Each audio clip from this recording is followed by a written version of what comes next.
So in the last lecture, we see the fact that Lincoln is killed, and um, you know, now what, right? So not only do we just end the Civil War, we also deal with the assassination of the president, um, and so this is going to be really a strong blow, I think you could argue, to the radical Republicans, and a win for the South.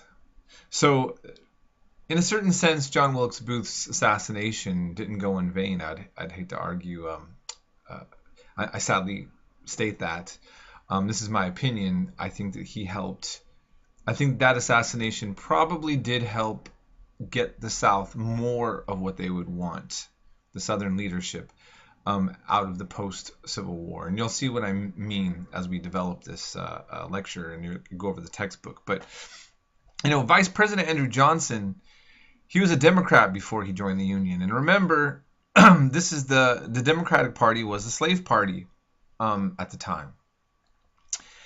And essentially, I think that we could argue that he sided with the North for the reasons of maintaining the Union as a priority, but he definitely didn't have a problem at all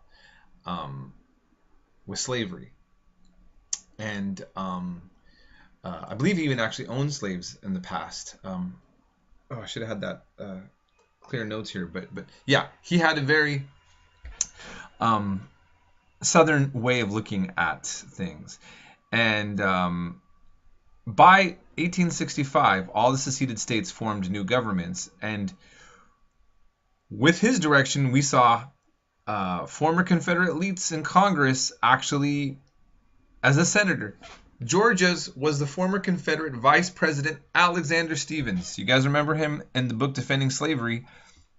He's the one saying the reason for this departure, this revolution, and our new government is slavery and basically the suppression of the black man with the supremacy of the white. I'm kind of paraphrasing him right there. He actually gets to be a senator for Georgia coming back. Okay? I find that mind-boggling myself personally, and later I'm going to show you why I think this has really helped prolong the racial legacy issue in this country. Because to have a man say those things and to help actually instigate a civil war just to go right back into a position of power means that for the black population, what? It's not going to be good. It's not going to change things very fast, that's for sure. And we look at this picture here. Many people at the time saw this. This was the freedmen. The freedmen were the new freed blacks, basically being kicked over down the stairs by Johnson. Okay, and lo and behold, we get what are called the Black Codes. So essentially, it took a long time. So just to go back over this, and this is something that's covered in the textbook. It took about 2 years after the end of the Civil War for there to really be a Reconstruction plan. And, Lincoln was assassinated. There was a lot of reasons why things were going slow. But as the textbook points out on page 417, that it gave the South time to really set themselves up in a way to resist any kind of radical changes by the U.S. federal government. And so there became these Black Codes, or these laws regarding blacks in the South. And basically they set up a series of control mechanisms that put what many argued, and I argue that this became return of slavery in name only. And so, you had things like vagrancy laws, okay? And basically, that was if you don't have a regular home or employment, then the government could basically control you and make you work for somebody, often your former slave master. Okay, so white supremacy was reasserting itself full blown. Um, and actually, I'm going to turn back to this. So, I mean, going back to this, you know, I had one a friend and colleague who was also one time a professor of American history, and he calls Reconstruction the counter-revolution. What he points out is while the North won, the slaves were liberated, and then essentially Southern white leadership gets rehabilitated right back into power, and the status of blacks is going to immediately be reduced to a new form of slavery, a new kind of form of oppression.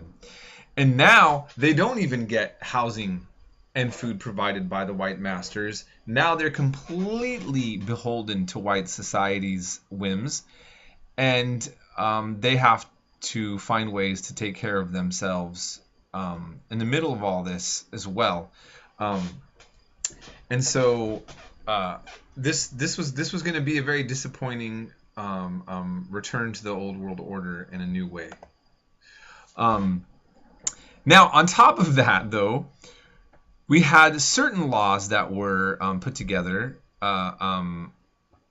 to create something that, at least in the long term, would be good for Black Americans.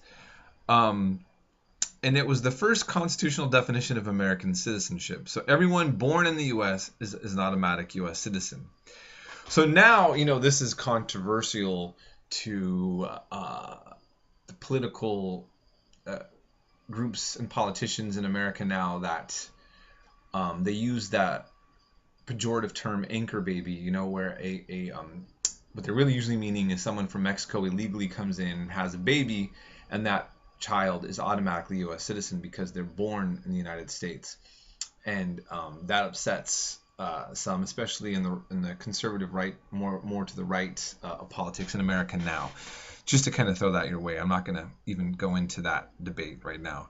But that's what the reason was set up for that. Because remember, blacks were not considered citizens. Now, this didn't apply to American Indians, by the way, to the native Indians. But for blacks, it turns this whole idea of an illegal alien on its head, right?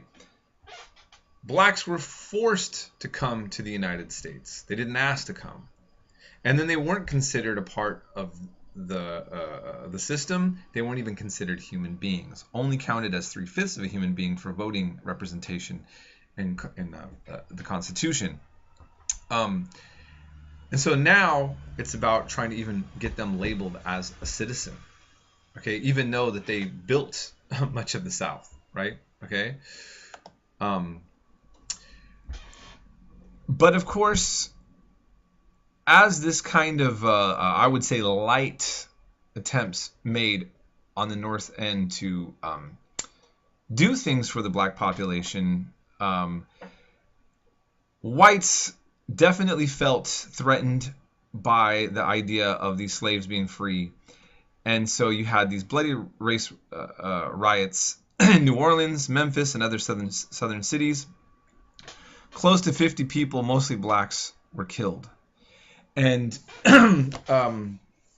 there's other examples in your textbook where you're going to see, what they talked about, the return to terrorism. In 1873, a large band of heavily armed whites overran Colfax, Louisiana, and slaughtered over 100 African Americans. Okay, and they were terrorizing blacks. Basically reminding them that the whites are still supreme in this area, and that the idea of being a free black man shouldn't they shouldn't get too excited about this idea that they weren't going to be free.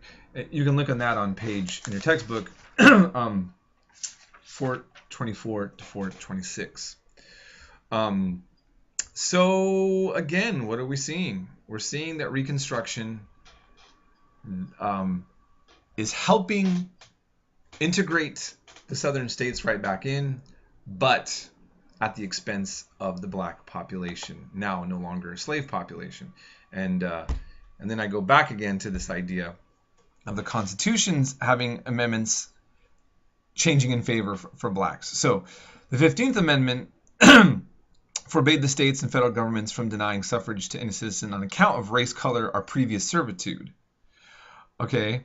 It didn't address the rights of women, by the way. And the South is still going to find a way to get around this. So I'm going to end this here, and I'll move on to the next lecture.